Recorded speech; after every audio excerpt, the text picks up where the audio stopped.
Hello viewers, আসসালামু আলাইকুম। Welcome back to Mahira's mamma YouTube channel এবং ফেসবুক পেজ থেকে।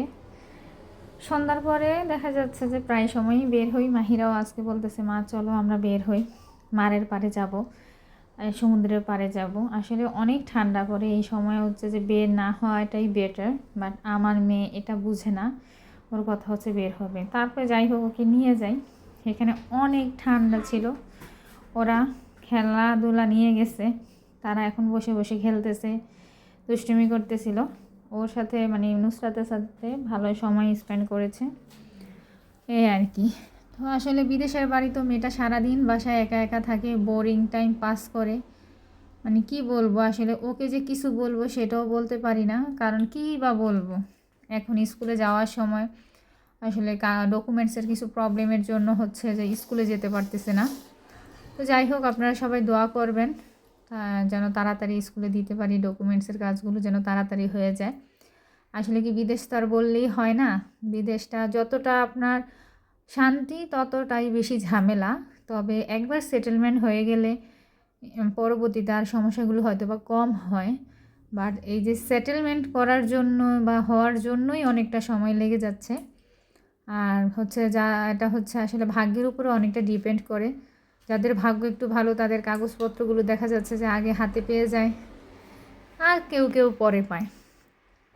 সব কিছুই অবশ্য আল্লাহ পাকের হাতে, আল্লাহ যা করেন ভালোর জন্যই করেন। এই পর্যন্ত নিয়ে আসছে আল্লাহ পাক, আলহামদুলিল্লাহ, আল্লাহর কাছে লাখো কোটি শুকরিয়া, এই আর কি।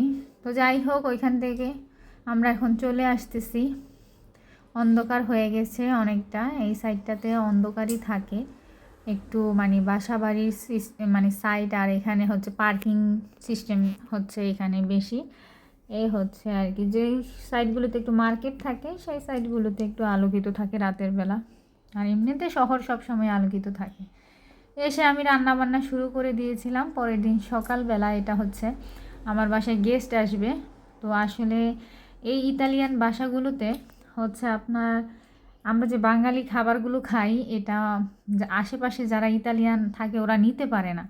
তো সকালবেলা উঠে আগে আমি রান্নাবান্না করার জন্য সব কিছু বসাই দিয়েছি, রাতের বেলা রেডি করে রেখেছিলাম। ওইখান থেকে বেড়ায় এসে ঘুরে এসে তারপরে আমি সকালে নাস্তাটা করে নিচ্ছিলাম, নতেলা দিয়ে রুটি, ডিম। এনার্জির দরকার আছে, আমি যদিও এত খাবার সকালবেলা খাই না, একটু চা একটু রুটি হলেই হয়ে যায়। তো ওয়েদার ছিল মানে ভালো, সকাল থেকে হঠাৎ করে দুপুরবেলা বৃষ্টি পড়তেছে। আমি তো টেনশনে পড়ে গেছি যে আমার গেস্টটা কিভাবে আসবে, এরকম বৃষ্টি পড়তেছে, আজকে এরকম আয়োজন করতেছিলাম। কিন্তু দেখেন এই বৃষ্টির মধ্যেও আমার রান্নার যে ঘ্রাণ ছিল, স্মেল ছিল সারা বাড়িতে, মানে একদম ছড়িয়ে পড়েছে। অলরেডি আমাদের কমপ্লেনও চলে আসছিল সেই দিন। যাই হোক, মানে কিছু করার নাই, একটু অ্যাডজাস্ট হতে সময় লাগবে, সবাই সান্ত্বনা দিল। তো আমি রুই মাছ করেছি, মুরগি রোস্ট করেছি, গরুর মাংস করেছি, ডাল, তারপরে যেটা থাকে, আবার ডেজার্ট এও মানে পায়েস করার চেষ্টা করেছি যতটুকু সম্ভব, মানে করার চেষ্টা করেছি এখানে। আর দুপুরের জন্য খুবই হালকা পাতলা করেছি, যেহেতু রাতে ভারী খাবার খাবে। আলুর ভর্তা, ডাল করেছি মানে দুপুরের জন্য। তো এখানে মাংসগুলো ভেজে দিচ্ছি, আর বারবার ওয়েদারের দিকে তাকাচ্ছি আর টেনশন করতেছিলাম কীভাবে কী হবে। যাই হোক, আমার রান্নাগুলো তো হয়ে গেছে। আর রান্নাঘরে রান্না করার পরে যে অবস্থাটা থাকে সত্যি অসহ্যনীয়। আমার রান্না প্রায় শেষ, এখন আমি এগুলো হচ্ছে পায়েসের মধ্যে দিব, তারপর আমার সব গুছিয়ে নিতে হবে। বিদেশের বাড়িতে এটাই সবচেয়ে বড় কষ্ট, আপনার কোনো হেল্পিং হ্যান্ড থাকে না, যা করার নিজেরাই করতে হয়।